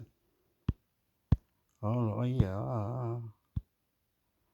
Today in history, October 13th, Chilean miners rescued. App News. Today is Thursday, October 13th, the 286th day of 2022. There are 79 days left in the year. Today's highlight in history. On October 13, 2010, rescuers in Chile using a missile-like escape capsule pulled 33 men one by one to fresh air and freedom 69 days after they were trapped in a collapsed mine a half-mile underground. On this date, in 1775, the United States Navy had its origins as the Continental Congress ordered the construction of a naval fleet. In 1792, the cornerstone of the Executive Mansion, later known as the White House, was laid by President George Washington during a ceremony in the District of Columbia. In 1932, President Herbert Hoover and Chief Justice Charles Evans Hughes laid the cornerstone for the U.S. Supreme Court building in Washington. In 1943, Italy declared war on Germany, its one-time Axis partner. In 1960, the Pittsburgh Pirates won the World Series, defeating the New York Yankees in Game 7, 10-9, with a home run hit by Bill Mazeroski. In 1972, a Uruguayan chartered flight carrying 45 people crashed in the Andes. Survivors resorted to feeding off the remains of some of the dead in order to stay alive until they were rescued more than 2 months later. In 1974, longtime television host Ed Sullivan died in New York City at age 73. In 1999, in Boulder, Colorado, I was gonna say something like the same what they're saying, like because I live in Australia, I'm not very good here, but I see a few gold tail or what's the word? Gold digger. Yes, some nice one. They wear what they got around the neck, they, like a bandana, like they're from. Anyway, they knew how to tie knots, knife. What do you call that? The kids go there. Anyway, all good. They knew how this, but now if someone lights the fire, the forest on fire, places under floods, struggling on economics, the food and everything, it's all pretty fair share. Houses, people can't live there and buy their own house, they cost too much, or places where they want to is too expensive. And part like this, like that, many countries, cultures, everyone together living here. The government is still working hard for this bushfire and electricity and floods and houses. The people now are homeless or living with their own family or struggling. How is that? They're liars, pants on fire, this government. What am I talking about? So Australian people to know now, I am saying this, that I love Australia. I struggle too. I live too, and I am part of it, right? So don't discriminate me. I'm doing what I can and do what I can and got to do with listen and reply. I fight too, all right? John Bennett Ramsey grand jury was dismissed after 13 months of work with prosecutors saying there wasn't enough evidence to charge anyone in the 6-year-old beauty queen's flaying. I cry. I said too, mate. I cry. I'm sad too. Yes, that's right. I fight like everything. Towns to town, and I walked and nothing, no bread, water, nothing. Flaying.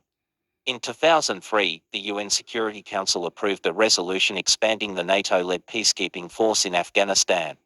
In 2007, Secretary of State Condoleezza Rice. Oh yeah, that lost nest, or what do you call it when you feel, and you gotta go up to the side and this little hill, and you gotta go up there and rest for an hour or two, where you put your head behind the pillow of your bag and all that. I don't know. It's hard. I can tell, but I've been through it. But it's hard. I just don't want to talk about it. It's stupid, eh? I was playing basketball once, and felt very ill that I was doing puffing and was smoking and silly and not me. I go different places, live there, here, there, couch. Bounce, different place to play. I don't know, man. Crazy, fucking, one fantastic, ain't bombastic. 1, 2, 3, 4, fantastic, ballistic. Los Angeles, New York. Rice, after meeting with human Hector, intermix, hector.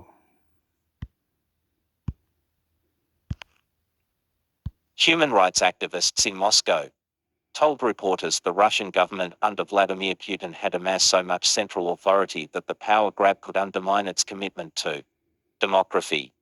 In 2011, Raj Rajaratnam Rajaratnam, the hedge fund billionaire at the center of one of the biggest insider trading cases in U.S. history, was sentenced by a federal judge in New York to 11 years behind bars.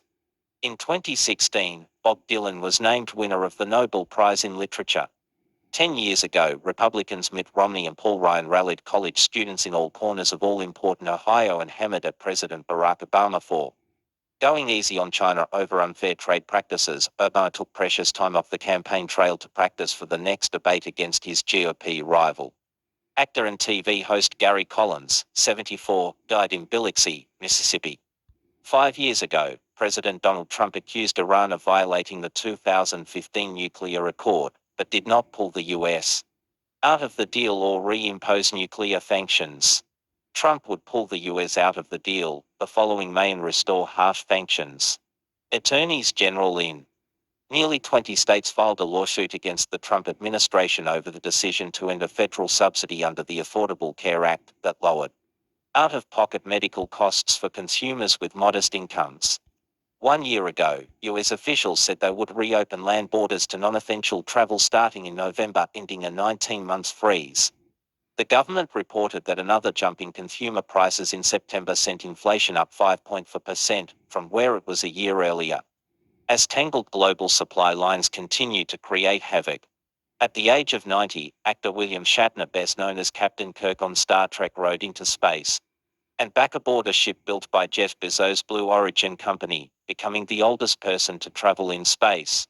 Today's birthdays: gospel singer Shirley Caesar is 85. Actor Melinda Dillon is 83. Singer musician Paul Feynman is 81. Musician Robert Lane Chicago is 78. Country singer Lacey J. Dalton is 76. Actor Demond Wilson is 76. Singer musician Sammy Hagar is 75. Pop singer John Sword Coley is 74. Actor John Lone is 70. Model Beverly Johnson is 70. Producer-writer Chris Carter is 66. Actor and former NBA star Reggie Shaw-Theus is 65. Sen. Maria Cantwell, B. Wash, is 64. And B. Finger Cheryl is 63. Finger Flash TV personality Marie Osmond is 63. Rock Finger Joey Belladonna is 62. NBA coach Doc Rivers is 61. Actor Tia Crystal Kimatar Kia Chrystal Kimar is 60. College and Pro Football Hall of Famer Jerry Rice is 60. Actor Christopher Judge is 58. Actor Matt Wolf is 58. Actor Reginald Ballard is 50. Okay. I just like to say something incredible so you can get the picture. Okay, here in Australia they used to have a documentary, I think, Gangs of Oz type of criminal show business, and many crazy people like moderate ladies like did this, and as long as they're having fun, they enjoyed it, and many they say the people, ladies, and were watching it heaps, and was the DVD was called Gangs of Oz. I remember I had one or two in my computer. I'm not that good, and those people live fantastically. You go, what are you on about? What is he talking about? Hector, YouTube, intermix Hector. I'm saying there's documentaries about Gangs of Oz. It's called Gangs, Gangs, Gangs of Oz, OS. And those criminal videos, they live good life, and you can see very nice people and crazy damn fucking bar. I don't know why I'm saying this, but it was called the Gangs of Oz, Gangs, Gangs of OF, Oz, OS, Gangs of Oz, Gangs of Oz, was it? 57. Actor Kate Wolf is 55. And B musician Jeff Allen Mint Condition is 54. Actor Tiffa Campbell Martin is 54. Olympic silver medal figure skater Nancy Kerrigan is 53. Country singer Red Akins is 53. Classical crossover singer Paul Potts is 52. TV personality Billy Bush is 51. Actor Fasha Baron Cohen is 51. And B Fingers Brandon and Brian Casey Jagged Edge are 47.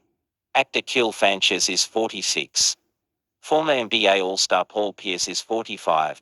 DJ Vice is 44. Finger Asante Ashanti is 42. And Bifinga Lumaidi is 42. Christian rock singer John Micah Sumrall Kublis is 42. Olympic gold medal swimmer Ian Thorpe is 40. Rep Alexandria Ocasio-Cortez DNY is 33. Actor Caleb McLaughlin TV, Stranger Things, is 21. I'm supposed to say something about these people, right? Goofy me.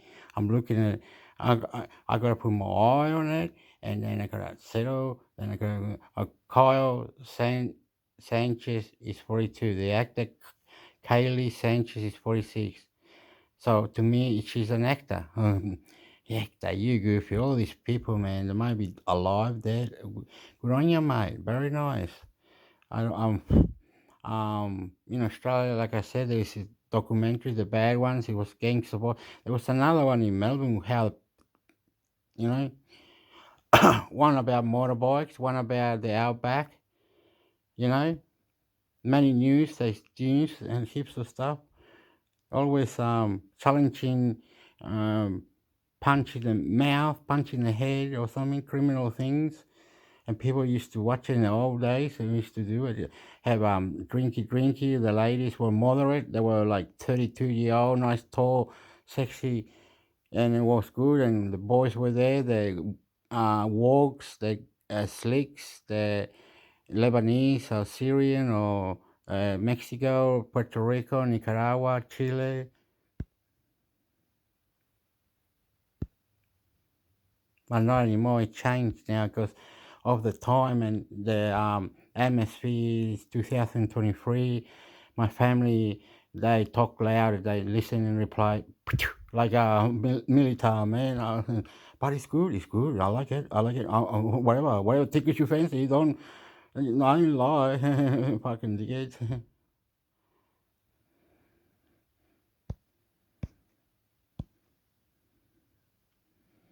No, anyway, funny me. What am I doing, amigo?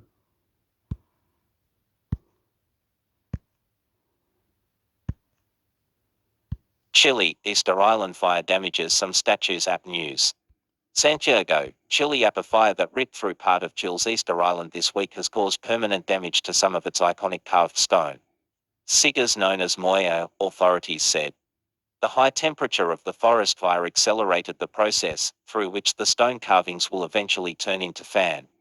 The mayor of the island, locally known as Rapa Nui, said, Wait up, amigo. Mira, look at this. They say up here, I'm trying to be rude or whatever, but still, motherfucker. Says, carved stone figure known as Moai. Curved stone figure known. That must be their culture, eh? Something about their culture. Known as Rapa Nui said. The mayor of the island, locally known as Rapa Nui, they said. Fuck you, what's up me? The poo. Okay, explain. Debate. Chile, does Chile own it, or in a few years they'll give it back to Rapa Nui? Or what do they want about? What is all this? Who is creator of God? Who created God? Why isn't there a name God when other countries must say, man, it's God Shiva, God this, or God that, or everything that is created, and how was it all created? Am I allowed to ask or not? Some people say, you're funny, you love Nicaragua, and you fucking terrorist. What? Oh my God. People think like that. Dirty socks in your mouth, mate. What the fuck? Oh, go on, mate. I have to punch in the head. Oh, say it all, mate. Say it all. Okay, let's turn it off now. Well, hopefully we didn't come to fight, did we? Mate, doing sport, helping yourself, mindfulness, beautiful to yourself, and doing outdoor things that interest you. You use the napkin with the blade, and then you dress up sexy, and the people like it. And I say, wow, this is competitive person, very good. Let's get him fucking doing that. I said, fuck up. That's the way it works, man. Soy chileno, hombre, de Australia. Intermix hector. said. The damage is irreparable and immeasurable as well, Mayor Pedro Edmonds Power said. The Chilean island that lies in the middle of the Pacific Ocean has some 800 mois, half of which are inside the Rano Raraku volcano. The fire this week blazed through 104 acres and particularly affected an area inside the volcano. Okay. The Chilean island that lies in the middle of the Pacific Ocean has some 800 moais. Okay, I'm not stopping it now. Volcano where there are around 100 mois. Around 20% of which have been damaged, Edmonds Power said. There are also some damaged structures outside the volcano. The high temperatures calcinate the stone of the moais, which leads it to crack, and with time it starts to collapse, Edmonds Power told a local radio station. The mayor blamed locals, who raise cows and horses in the island and regularly burn grassland. Edmonds Power accused the state of abandoning the island. The work of avoiding accidents and fires involves a prevention plan that requires resources, and that's what we don't have, he said. Oscar Huki, the local head of the National Forest Corporation, had said earlier that the island lacked firefighters. Officials are currently working to determine how much the fire has affected the island, which is around 3,700 kilometers from mainland Chile and is inhabited by some 7,700 people. The island is known around the world for its moist stone structures that are thought to weigh around 14 tons. And the Rapa Nui National Park covers around 40% of the island. Since 2019, Easter Island is locally known as Rapa Nui Easter Island. The island only reopened to tourists in August after it was closed off for more than 2 years due to the COVID-19 pandemic. Okay, I'm gonna be a big mouth. I don't care. That's how I talk when people. Oh, I feel like saying something really strong now. Oh, I feel like pointing. Oh, but that's how I am. But anyway, Panama, Nicaragua, ellos hablan español. Yes. Okay. I like to say, do they speak Spanish there? Why is it because of the habitat, or they live very poorly, and Chile army came to protect that, to revive their culture and live it up and have a better life, or more economically and more interesting? Chile had power to support them with army and support of the country and take over us economically to prove that they will rise up with their own culture. They'll preserve, and observe and regain the language and the people and the culture and the writing and the animals in 150 languages or whatever it is. We'll preserve and all love later, and we'll be okay. Now we're just there until we've been told to move out by NATO or United States, something like that. NATO or United States. That's why Chile's there, taking over Rapa Nui or them land because they economically fell down and they had to be lifted. And Chile came very fast with aids and food and other things. And this happened 100 years, 200 years, whenever it was. You know what I mean? I don't know. You could punch me in the head. You can do whatever. Just being a loudmouth.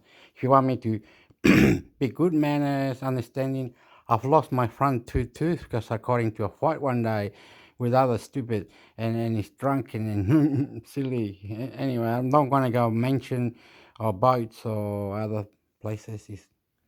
Here the ocean is not far, but I tropically fantastic, nice lady with the titties, nice female, Hector. You're funny. Te gustan las mujeres. Oopsie daisy.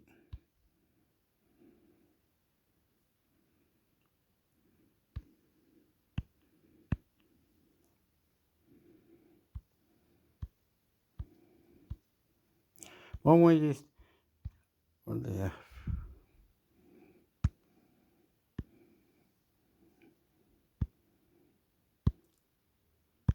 I probably was meant to tell you that Hack puts Latin American security aid.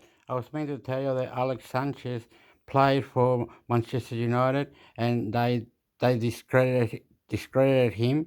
Really, if you go watch his when he was playing at Manchester United, he did all right, not the best, but all right and fair enough or whatever. But still, Alex Sanchez was still doing kicking ass maneuvers, and you just tormented him and made it that he was injured and wouldn't fucking try whatever, and you just fucking disqualified. You fucked it up, mate. You killed Alex Sanchez.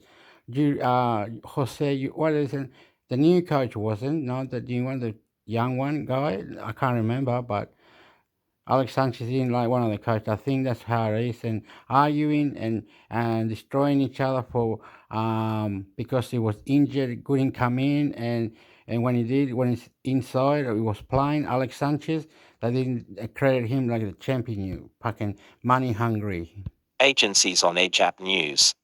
Mexico City up a massive trove of emails from Mexico's Defense Department is among electronic communications taken. And I also always believe the sport. The sport. I'm from Chile. Not many my Chilean people are sporty or see sporty whatever, but I do when I see social media or places other things and I'm interested or something that combines and yeah, he's fantastic, I love you, viva Chile, mierda. Yeah, okay, what I'm trying to say is when I see something in the media and like tennis or something, I feel very proud and uplifting, outstanding. For my Chilean news that I watched, the guy was in Germany or England or Japan, whatever, and they were table tennis, badminton, and soccer, football, under 17s, 20s, I don't know. And I'm proud of that if they do. By a group of hackers from military and police agencies across several Latin American countries, Mexico's president confirmed Friday. So I am very sporty. My family is 50-50 sporty, but some was sporty more than others because of the stream of the sport. Because rugby union, if my cousin or anyone stupid play whatever, I don't know who is who now, knock you out. I look, I'm not like this anyway, but whatever. You tell me, let's cheat. Very good. We'll leave it like that, please. Friday. The acknowledgement by President Andrés Manuel López Obrador comes after Chile's government said last week that emails had been taken from its joint chiefs of staff. And also, it's very good to have manners and good adult family cooking food. And the ladies will love that. And you're a champion. Don't forget it. And if there was then the champion, they'll and you'll be doing things very nicely and showing them how, and then go very nicely go wherever it is to out open the atmosphere of different people on the microphone and barbecues and walks and places nicely. Staff. The Mexican president spoke at his daily news conference following a local media report. I think it was like that in Chile and other places. I wasn't very good at this, what I'm talking about, because my mother has said, "What do you do?" I said, "Mom, we're gonna walk up this little hill here." Mom, my mom, my mom was all right. Me and her could walk it, but sometimes it's not hard and it's not easy or things, you know. Anyway, we will learn. Report that the hack revealed previously unknown details. Anyway, don't forget, countries are different customs and tradition. They have guide people, other they might look up. Anyway, you'll say, "Oh, no, I'm not wrong. All right, that's what I'm trying to say. I'm for everybody, right?" Details about a health scare he had in January. López Obrador downplayed the hack. The feeling of sport, and trying to be more, because if you sit there for 10 hours and watch TV and then go, "Oh, they just rang you, then you got to well, why don't you do something else or somewhere else, reading the paper or doing this where the girlfriend or some part or some other culture or different things, you speak out, don't be shy, don't let the cat take your tongue." Hack, saying that there's nothing that isn't known. He said the intrusion apparently occurred during a change of Defense Department systems. But Chile was so concerned by the breach to its own systems that it called its defense minister back from the United States last week, where she was attending the United Nations General Assembly with President Gabriel Boric. The 10 terabytes of data taken by the group also included emails from the militaries in El Salvador, Peru and Colombia, as well as El Salvador's national police. The Mexico portion of the data appeared to be the largest. A group of anonymous, self-described social justice warriors who call themselves Guacamayas say they use hacking to expose injustice and corruption in defense of indigenous peoples. Hackers using the same name previously hacked and released the emails of a mining company. The same thing as what it is if your mate or something or whatever. Get rid of that. Get rid of that. Get rid of this. It's an attitude of pumping in the brain or pumping up. You know what I mean? It's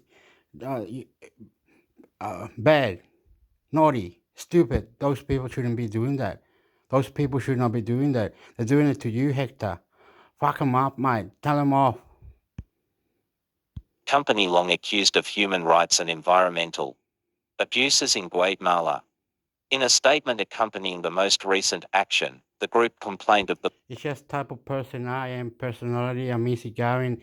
They take the Mickey, not the Mickey. What the police said, the word that was vulnerable to be guilty, justice, freedom. If I wasn't protesting, why was the people protesting when you cross the road? I said, "Oh, just cross the road," and I wanted to talk to that person. So they're not getting me arrested.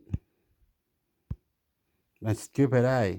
plundering of Latin America, which it refers to as a I think justice, freedom, many things, how I see it for the future, should be organized, and rules like you can't drink here no knife, here no gun. Have those cartel writing on it for new laws on different streets. Abia Yala by colonizers and the continuing extractivist goals of the global north. The group, Like if you put soldiers to control the borders and 250 soldiers to other borders, controlling borders, that's probably it, man. Fuck them up, mate. issued a 1,400-word communique saying that the militaries and police of Latin American countries, often with extensive training by the United States, The army militar or military or paramilitar or drogadicto and banda or other mixtape, I don't know, weón, hijo de puta, I don't know, any fucking bullshit, right? Chile might have rap music with guns now, guns this, on the music, guns on the music, or selling your soul to the devil to get to America. Fuck up, Illuminati. States are used by governments to keep their inhabitants prisoner. The police minimize. But if you want spirit soul God, spirit soul God, spirit soul God, spirit soul God, spirit soul God, and the spirit, let your spirit, let your spirit, let your information, get information.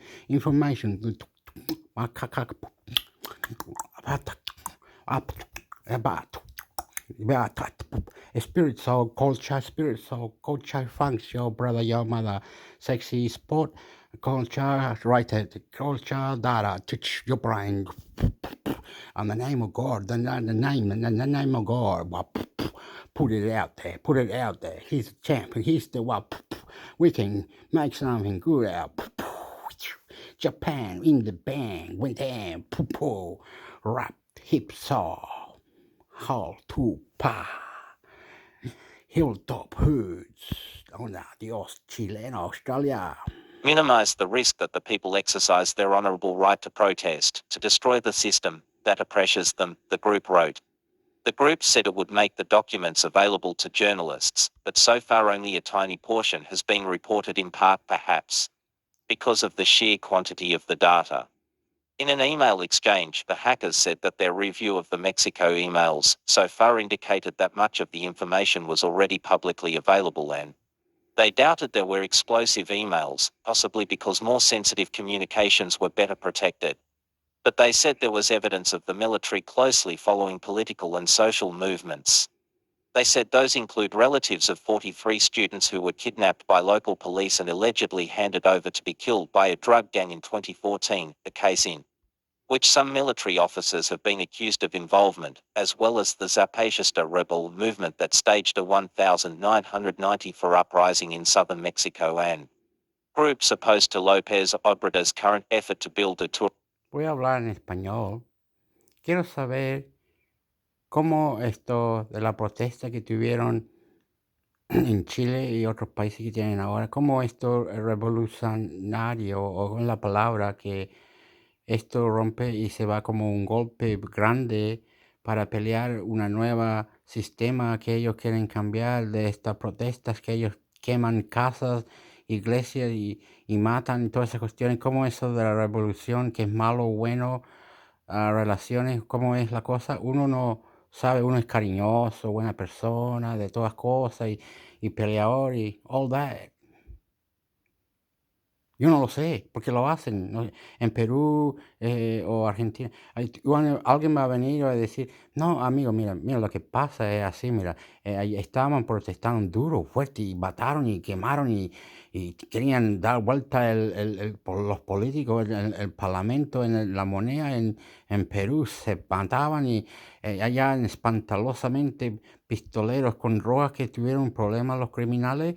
Allá en Colombia y en Brasil y otras cosas, Nicaragua, Norte Corea, con los cohetes, las weas, todo, el Illuminati y todas esas mierdas, weón. Vendían su alma y su corazón al diablo para ser más famoso y bueno, y todas esas weas decían, y unos videos se cambiaban la cara y gusto y todas las weas, en facto, cómo trabaja la internacional copy derecho y todas esas weas con la mierda, y el mundo y otros internet cuestiones, y habían muchas tecnologías y no sé, uno se pierde.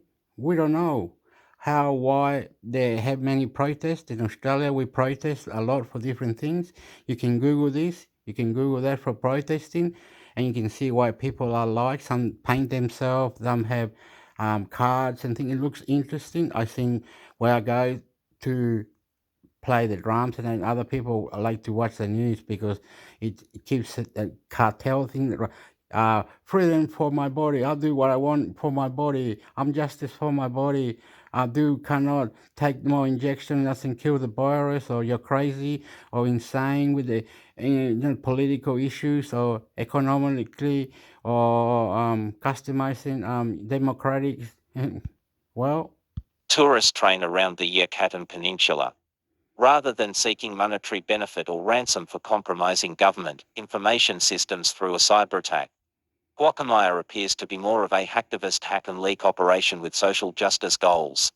Lopez Obrador was responding to a television report by Mexican journalist Carlos Loret de Mola, who said among the hacked emails were medical records about the president, including a previously undisclosed emergency air flight to the capital from his ranch in January, when he was suffering serious chest pains and at risk of a heart attack. Later that month he underwent a heart catheterization, which was made public but at the time was described as the result of a routine examination. Lopez Obrador suffered a heart attack in 2013 and has high blood pressure. The 68-year-old president noted at his news conference that he suffers from a number of ailments and undergoes checkups every few months. Underbar. Barjack reported from Lima, Peru.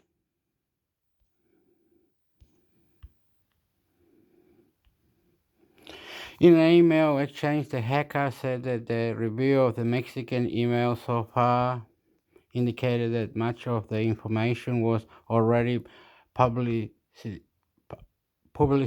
available, and they were explosive emails positive because more sensitive communication were better protected, but they said there was evidence of the military closely following political and social movement.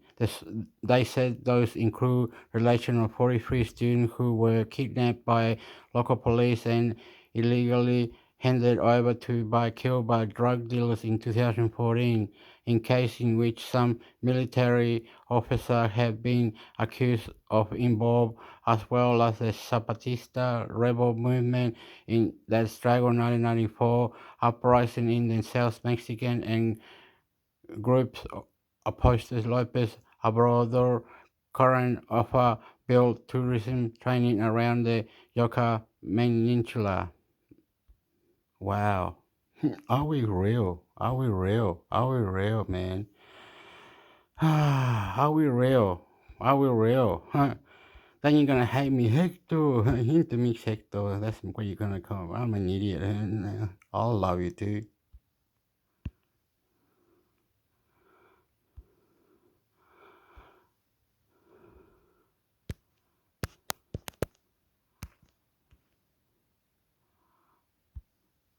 So have any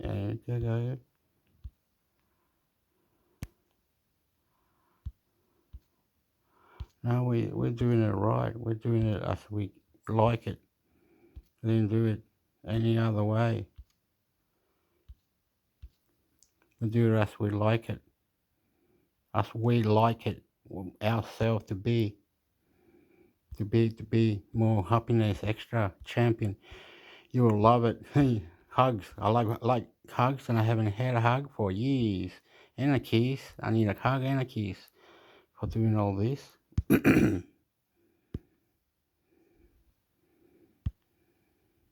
Chileans resoundingly reject new progressive constitution. App News. Santiago, Chile. App Chileans resoundingly rejected a new constitution to replace a charter imposed by the dictator. I'm not listening to you. I already talked about this. That's enough now. Time to quit. Amigo. No, this is stupid. Greek transport minister resigns over train crash, 36 dead. App News. Tempe, Greece. App rescuers searched Wednesday through the burned-out wreckage of two trains that slammed into each other in northern Greece, killing at least 36 people and crumpling several carriages into twisted steel knots. Transport Minister Kostas Karamanlis. I will think about artificial intelligence. Who drives the train? Who does the technology? Whatever. Something about that, like that. Fuck you up, mate. Resigned, saying he felt it was his duty to step down as a basic indication of respect for the memory of the people who died so unfairly. The cause of the crash near the Vale of Tempe, a river valley about 380 kilometers to 135 miles north of Athens, was not immediate. Do they ever put an AI or anything? Like, I'm gonna get the prettiest lady, sexy all night. Fuck up. They're crazy. People are dying. Coronavirus, war, train crashes, earthquakes, AI, artificial intelligence.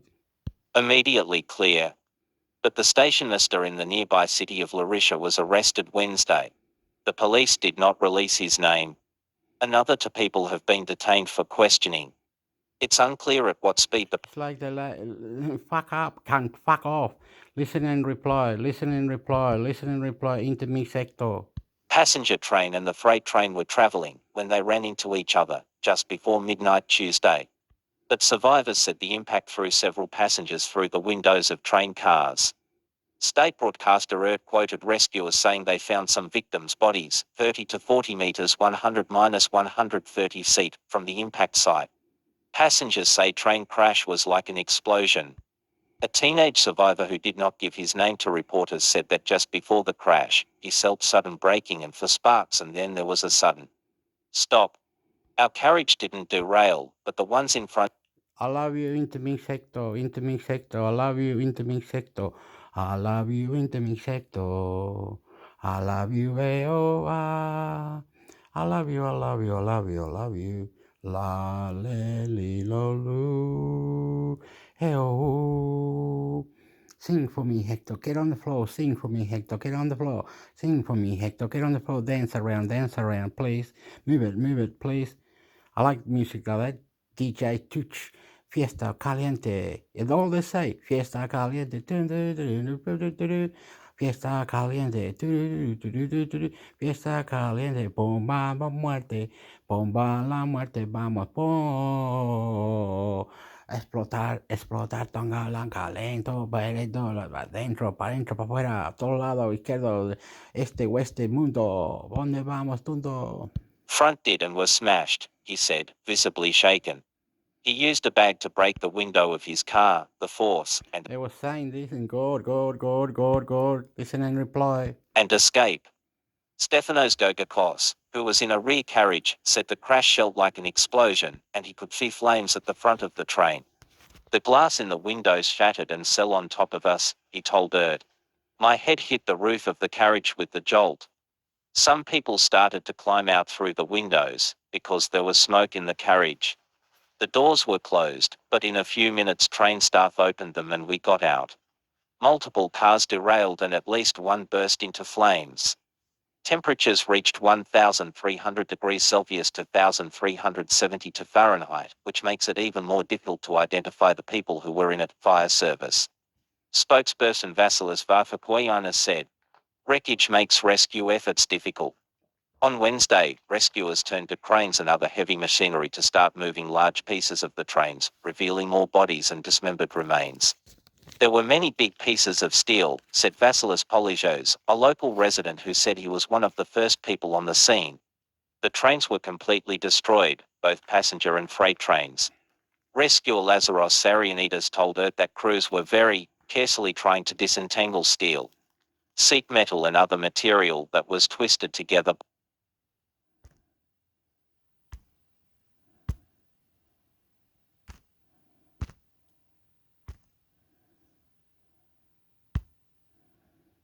Ukraine official forces may pull out of key eastern city app news.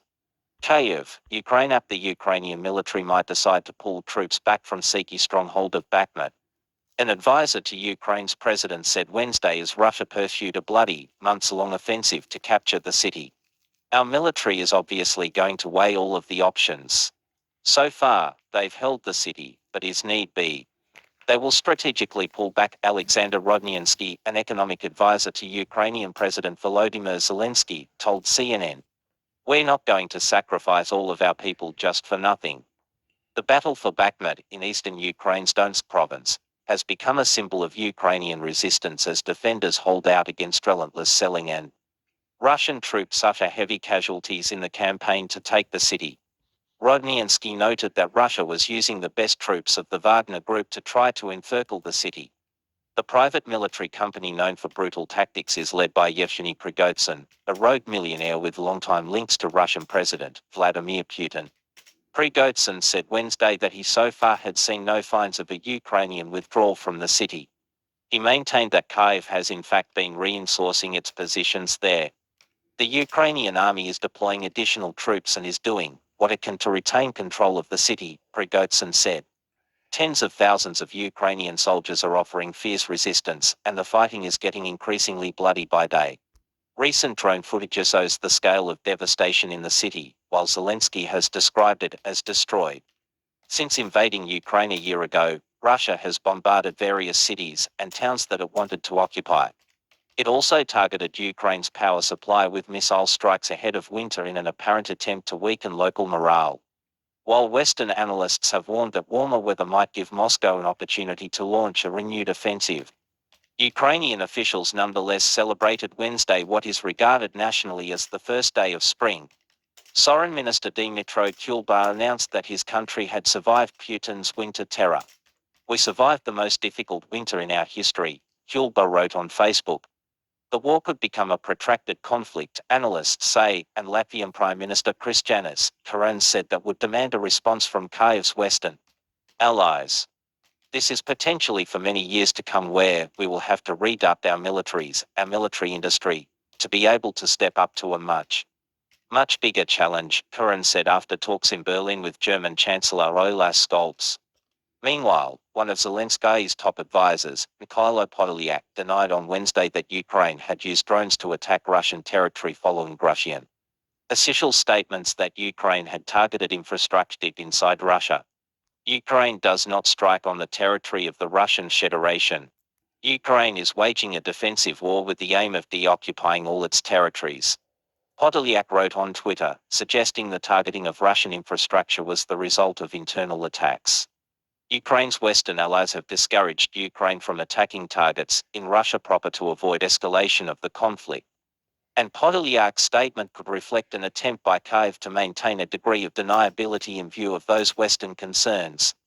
In the past, Ukrainian officials have stopped short of claiming responsibility for attacks in Russia, but also insisted that Ukraine has the right to strike any target on Russian territory in response to its aggression. Asked about Podolyak's denial, Kremlin spokesman Dmitry Peskov said, "We don't believe it." Pictures of a drone that fell near the village of Gubastovo, less than 100 kilometers 60 miles from Moscow, showed it was a small Ukrainian-made model with a reported range of up to 800 kilometers, nearly 500 miles, but no capacity to carry a large load of explosives. Russia's defense ministry said Wednesday it prevented a massive drone attack on Crimea. According to Russian state media, 6 drones were shot down by air defense forces, while 4 more were disabled by electronic warfare systems. In Ukraine, at least 9 civilians were killed and 12 others were wounded across the country on Tuesday. The Ukrainian president's office reported Wednesday morning. 3 people, including a 1-year-old boy, were wounded in Russian shelling of Ukraine's southern Kherson province on Wednesday, regional officials reported. Fierce fighting also continued in Donetsk province, with Bakhmut, the cities of Avdiivka and Vuhledar, and 17 towns and villages coming under intense Russian shelling. Underbar. Euros Carmenau in Tallinn, Estonia contributed to this report. Underbar. Follow app's coverage of the war in Ukraine https://appnews.com/hub/Russia-Ukraine. Okay, how many countries are willing to back up Russia? How many countries are there to back up Russia, or is it international cyber security or technology or the way of life? Take me as you are, I am nice. Intermix hector, reply, listen and reply. Intermix hector, listen and reply. Yahoo, Australia, Chileno. Control my sport.